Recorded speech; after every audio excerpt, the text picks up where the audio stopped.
आखिरकार मिन्नाहिल इस रिश्ते के लिए पूरी तरीके से तैयार हो चुकी है।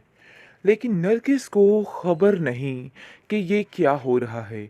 और वो कहती है कि आखिर क्या मसला है, इतनी जल्दी सारे मामला तुमने कैसे तय कर दिए माजदा। मुझे तो इस बात की समझ ना आई। तुम मुझे बता सकती हो कि आखिर तुमने उसकी छानबीन की या ऐसे ही उसकी फटाफट मंगनी की डेट फिक्स कर दी और सारा कुछ ख़त्म कर दिया। आखिर कैसे तुम उसको ऐसे रुखसत कर सकती हो। जिसको सुनकर वो कहती है कि अरे भाई तुम फिक्र मत करो, उसकी रज़ामंदी शामिल है इन सब चीज़ों में। तुम्हें परेशान होने की ज़रूरत नहीं है। सब इधर देखभाल कर सब कर रहे हैं, इसलिए इन सब बातों की टेंशन ना लो। जिसको सुनकर वो साफ साफ कह उठती है कि अरे वो बात नहीं है, लेकिन फिर भी किसी से तो कुछ मशवरा लेना होगा। जैन फिर से उसको समझाता है कि मैं अभी भी इस बात के लिए राज़ी हूँ और तुम परेशान मत हो, सब ठीक हो जाएगा, मैं तुम्हारा साथ देने के लिए तैयार हूँ। तुम क्यों फ़िक्र कर रही हो। लेकिन जी आप देखेंगे कि वो फिर से कह देती है कि नहीं, मुझे किसी की ज़रूरत नहीं है, क्योंकि उसने वलीद तक को ठुकरा दिया, क्योंकि वो चाहती ही नहीं कि वो किसी को तकलीफ़ दे। और जिस तकलीफ़ में जैन ने उसको रखा, वो तो बिल्कुल उससे दूर हो चुकी है और उसका दिल उससे चाट हो चुका है। लेकिन वलीद के लिए वो दिन रात आंसू बहा रही है और उसको कुछ समझ नहीं आ रही कि आखिर वो किस तरीके से ये सब कुछ हैंडल करे। बहुत परेशान है सोच सोच के कि मुझे क्या करना है और क्या नहीं करना, क्योंकि वलीद के बगैर हर सब उसको अधूरा सा लगता है और उसको ऐसा लगता है कि जैसे वाकई में उसने बहुत बड़ी गलती कर दी है और उसको ये सब कुछ नहीं करना चाहिए था। वलीद की बात मान जाती तो आज सब कुछ ठीक होता। इस बात की टेंशन ने उसको काफ़ी ज़्यादा परेशान कर रखा है और वो सोच सोच कर हलकान हो गई है कि वो जो कुछ करने जा रही है, क्या वो दुरुस्त है। बिल्कुल ठीक है। मैं भी यही सोच रही हूँ कि मैं मिनाहिल से खुद बात करूँ इस मामले पे। जैसे ही मिनाहिल से बात होती है तो मिनाहिल कहती है कि ऐसी कोई टेंशन वाली बात नहीं है। ये सारा कुछ मेरे ही अपने ही मामलात की वजह से, और मैं भी यही चाहती थी, इसलिए आप इन सब बातों की टेंशन ना लें। माजिदा कहती है कि अरे भाई मैं तो कह के थक गई, लेकिन किसी को मेरी बात की कोई समझ नहीं आई है। मैं तो आपके पहले ही कहना चाहती थी कि जो कुछ भी हो रहा है उसकी मर्जी के साथ हो रहा है। लेकिन जी आप देखेंगे कि मिनाहिल वाक़ई में काफ़ी ज़्यादा परेशान हो चुकी है। अंदर ही अंदर उसको समझ आ गई है कि आखिर ये सब कुछ क्या हो रहा है, और उसको ये भी समझ आ गई है कि माजदा इतनी जल्दी आखिर क्यों करेगी। क्योंकि माजदा को इस बात की टेंशन पड़ चुकी है कि ऐसा ना हो कि कल-कला ये हमें घर से बाहर निकाल दे, जिसकी वज़ह से वो काफ़ी ज़्यादा परेशान है। और वो कहती है कि देखो, ये सारी चीज़ें मैं तुम्हारे फ़ायदे और भले के लिए कर रही हूँ। और वलीद वग़ैरह को ऐसा लग रहा है कि जैसे तुम्हें सर से उतारने की कोशिश की जा रही है। अरे भाई उन लोगों को बताओ ताकि उन लोगों को थोड़ी तसल्ली हो। उन लोगों ने तो फ़ोन कर कर के मेरा दिमाग खा दिया है, और उनको ऐसा लग रहा है कि जो कुछ भी हो रहा है सब कुछ एक दिखावा, इसके अलावा और कुछ भी नहीं है। आप देखेंगे कि वलीद कहता है साफ साफ बता दो जो भाई मामलात हैं। जिस पर वो कहती है कि अरे भाई आप लोगों को अभी भी शक है, जब मैंने आपको बता दिया कि सारा कुछ आपके सामने है, तो उसके बावजूद आप लोगों को ऐसा क्यों लग रहा है कि जैसे कहीं ना कहीं कोई रुकावट है। ऐसा कुछ भी नहीं है, और इन बातों से आप लोगों को परेशान होने की कोई ज़रूरत नहीं है, क्योंकि जो कुछ भी हो रहा है सब कुछ भाई मेरी मर्ज़ी के साथ ही हो रहा है। तो परेशान मत हो, टेंशन मत लो, ऐसा कुछ भी नहीं होने वाला।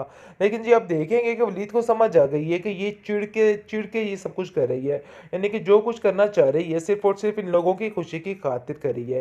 लेकिन उसको कहता है कि मैं तुम्हें ये सब कुछ करने की परमिशन नहीं दे सकता। जिस पर वो कहती है कि मुझे किसी से कोई परमिशन लेने की ज़रूरत भी नहीं है, क्योंकि मैं जानती हूँ कि जो कुछ कर रही हूँ बिल्कुल ठीक है। लेकिन नरगिस को इस बात का शक पड़ चुका है, और नरगिस कहती है कि हम इस बात की तह तक जाना है, हम मिनाहिल के साथ ऐसा जुल्म कभी भी बर्दाश्त नहीं कर सकते हैं। बेहतरीन ड्रामा सीरियल पत्थर दिल के इस एपिसोड में आप देखेंगे कि नरगिस काफ़ी ज़्यादा मिनाहिल के लिए परेशान हो चुकी है और बार बार माजिदा को कॉल करके कहती है कि अरे भाई मेरी बेटी का क्या हाल है और वो कैसी है। जिस पर वो कहती है कि अरे बहन तुम्हें तो काफ़ी ज़्यादा टेंशन हो चुकी है, हर बार जब देखो हमारे हाल को भूल जाती और तुम्हें सिर्फ मिनाइल की फिक्र होती है। जिसको सुनकर वो कहती है कि भाई उसकी फिक्र करना तो बनता है, क्योंकि बड़े अच्छे तरीके से नरगिस इस बात को जानती है कि माजदा कभी भी उसको एक्सेप्ट नहीं कर सकती, और अभी तक यानी कि जो कुछ वो करने की कोशिश कर रही है सिर्फ और सिर्फ उससे अपनी जान छुड़वा रही है। इसके अलावा उसका और कोई मकसद बाकी नहीं है। आप देखेंगे कि वो उसको साफ साफ कहती है कि देखो हनान, देखो जैन, जितनी जल्दी हो सके ये काम हमें निपटा देना चाहिए। लेकिन जैन को भी इस बात की समझ नहीं आ रही कि आखिर उसकी माँ क्या करना चाह रही है, उसके दिमाग में क्या साजिशें चल रही है और ये क्या कुछ कर सकती है। बहुत ज़्यादा परेशान हो चुका है ज़ैन, और वो बार-बार कह रहा है कि देखो मिनाहिल, अभी भी सोच लो, वक़्त है, क्योंकि वक़्त हाथ से गुज़र गया तो कुछ भी हाथ नहीं आएगा, बिल्कुल खाली हाथ रह जाओगी। लेकिन जी आप देखेंगे कि वो बार-बार सोच रही कि उसने अपने बहू पे जो कुल्हाड़ी मारी है, शायद उसका खमियाज़ा इसी तरीके से भुगता जाएगा।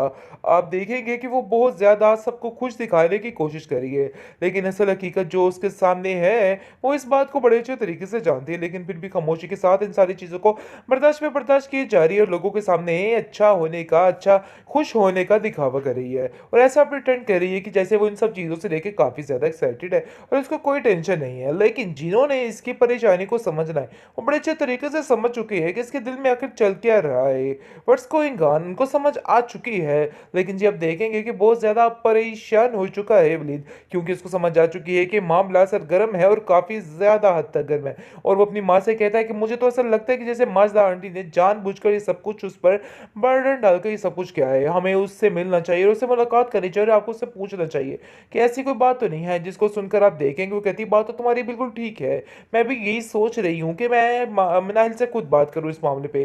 जैसे ही मिनाइल से कॉल बात होती है तो मिनाइल कहती है कि ऐसी कोई टेंशन वाली बात नहीं है, ये सारा कुछ मेरे ही अपने ही मामलात की वजह से, और मैं भी यही चाहती थी, इसलिए आप इन सब बातों की टेंशन ना लें। माजिदा कहती है कि अरे भाई, मैं तो कह के थक गई, लेकिन किसी को मेरी बात की कोई समझ नहीं आई है।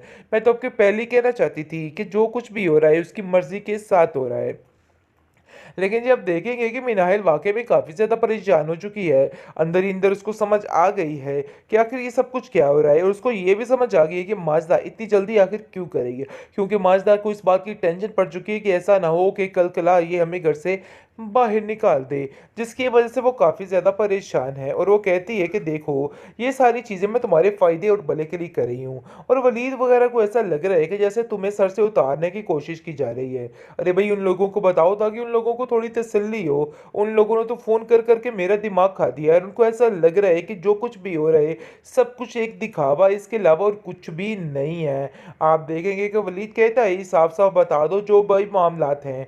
जिस पर वो कहती है कि अरे भई, आप लोगों को अभी भी शक है, जब मैंने आपको बता दिया कि सारा कुछ आपके सामने है, तो उसके बावजूद आप लोगों को ऐसा क्यों लग रहा है कि जैसे कहीं न कहीं कोई रुकावट है। ऐसा कुछ भी नहीं है, और इन बातों से आप लोगों को परेशान होने की कोई ज़रूरत नहीं है, क्योंकि जो कुछ भी हो रहा है सब कुछ भाई मेरी मर्ज़ी के साथ ही हो रहा है। तो परेशान मत हो, टेंशन मत लो, ऐसा कुछ भी नहीं होने वाला। लेकिन जी आप देखेंगे कि वलीद को समझ आ गई है कि ये चिढ़ के ये सब कुछ कर रही है। यानी कि जो कुछ करना चाह रही है सिर्फ़ और सिर्फ़ इन लोगों की खुशी की खातिर कर रही है। लेकिन उसको कहता है कि मैं तुम्हें ये सब कुछ करने की परमिशन नहीं दे सकता। जिस पर वो कहती है कि मुझे किसी से कोई परमिशन लेने की ज़रूरत भी नहीं है, क्योंकि मैं जानती हूँ कि जो कुछ कर रही हूँ बिल्कुल ठीक है। लेकिन नरगिस को इस बात का शक पड़ चुका है, और नरगिस कहती है कि हम इस बात की तह तक जाना है। हम मिनाहिल के साथ ऐसा ज़ुल्म कभी भी बर्दाश्त नहीं कर सकते हैं।